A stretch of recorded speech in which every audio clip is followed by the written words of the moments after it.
सरकार के आदेश के बावजूद भी भारत के इन 12 राज्यों में लागू नहीं हुआ है ऑनलाइन रियल मनी गेम्स पर 28% जीएसटी का नियम। ऑनलाइन इंडिया गेम फेडरेशन ने वित्त मंत्रालय से अपील की है कि वह 1 अक्टूबर से ऑनलाइन मनी गेम्स पर 28% जीएसटी के अपने ताज़ा नोटिफिकेशन को सस्पेंड कर दे।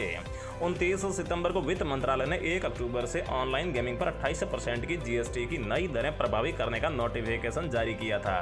इस नई दर के प्रस्ताव को राज्य सरकारों को अपनी अपनी विधानसभाओं से पारित करने या फिर इसे लेकर अध्यादेश लाने को कहा था, लेकिन अभी भी बात की बारी राज्य सरकारें ऐसी है जो अपने राज्य में जीएसटी कानूनों में अपेक्षित संशोधन पारित नहीं कर सकी है। 30 सितंबर को रेवेन्यू सेक्रेटरी अजय मल्होत्रा को लिखे लेटर में एआईजीएफ के सीईओ रोलैंड लैंडर्स ने कहा है कि ये नोटिफिकेशन एक राष्ट्र एक कर के सिद्धांत के लिए गंभीर झटका है और जीएसटी के ताने बाने को तोड़ भी सकता है। उन्होंने कहा है कि ये भविष्य में जीएसटी के विभिन्न अन्य पहलुओं में विभिन्न राज्यों द्वारा एक तरफा कार्रवाइयों के दरवाजे भी खोल सकता है। इसके साथ ही हम आपको बता दें कि दरअसल इस साल जुलाई माह में जीएसटी काउंसिल ने फैसला किया था कि गेमिंग कंपनियों के ग्राहकों से कमाए गए पैसों पर 28% जीएसटी का भुगतान करना होगा।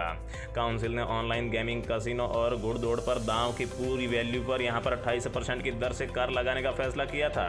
इसे 1 अक्टूबर से लागू करने की तैयारी भी थी। सीबीएसई के चेयरमैन संजय कुमार अग्रवाल ने कहा है कि सभी राज्यों को इसे अपनी अपनी विधानसभाओं से पारित करना होगा या फिर 30 सितंबर तक अध्यादेश जारी करना होगा।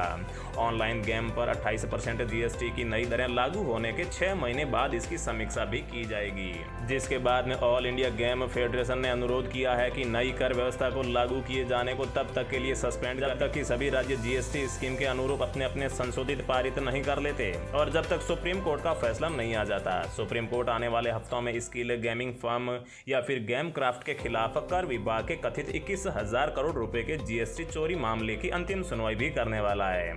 6 सितंबर को सुप्रीम कोर्ट ने कर्नाटक हाई कोर्ट के इस फैसले पर रोक लगा दी थी, जिसमें जीएसटी विभाग के कारण बताओ नोटिस को रद्द कर दिया गया था। इस कदम का नतीजा ये हुआ कि कुछ ही दिनों में अन्य कौशल गेमिंग कंपनियों को रेट्रोस्पेक्टिव टैक्स नोटिस प्राप्त होने लगे हैं। तो दोस्तों, इसी प्रकार की बिजनेस न्यूज और स्टॉक मार्केट से जुड़ी हुई खबरों की अपडेट पाते रहने के लिए बाजार तक .in पर विजिट जरूर करें। जय हिंद।